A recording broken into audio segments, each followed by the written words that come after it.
Sky News has witnessed the demolition and closure of what North Korea says is its nuclear weapons test site in Punggye-ri. We were present as explosive charges were detonated in the hills near Mount Mantap in the northeast of North Korea. A number of low-rise wooden buildings were also blown to complete smithereens. Dust came at you, the heat came at you. It was extremely loud. North Korean officials said the 4 tunnels that make up the underground site were now completely destroyed. The first tunnel to be built at Punggye-ri, the Eastern Tunnel, was closed shortly after it was used for North Korea's first nuclear test in 2006. I observed and filmed what was said to be the entrance to the northern tunnel being demolished. This tunnel was the site of North Korea's 5 other nuclear tests to date, starting in 2009 and including its most recent in 2017 thought via hydrogen bomb. A log cabin observatory nearby was also demolished in spectacular fashion. North Korean officials showed journalists the tunnels before they were blown.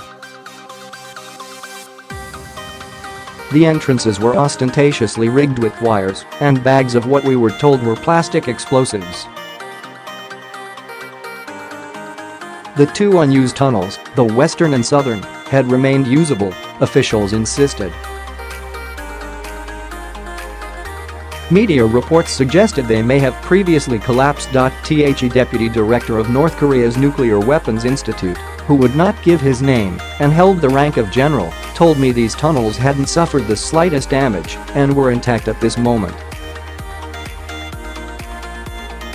The site was still fully prepared to conduct nuclear tests, he added. Another officer from the institute, a colonel, said the western tunnel had been prepared for an even bigger detonation than the one carried out in September 2017, before a halt was called to nuclear testing by North Korea's leader Kim Jong-un. The entrances to both western and southern tunnels were subsequently demolished too. Only journalists were allowed to observe the demolition taking place. No weapons inspectors or nuclear experts were invited. We were also prevented from taking GPS devices to the site, as well as equipment to measure radiation.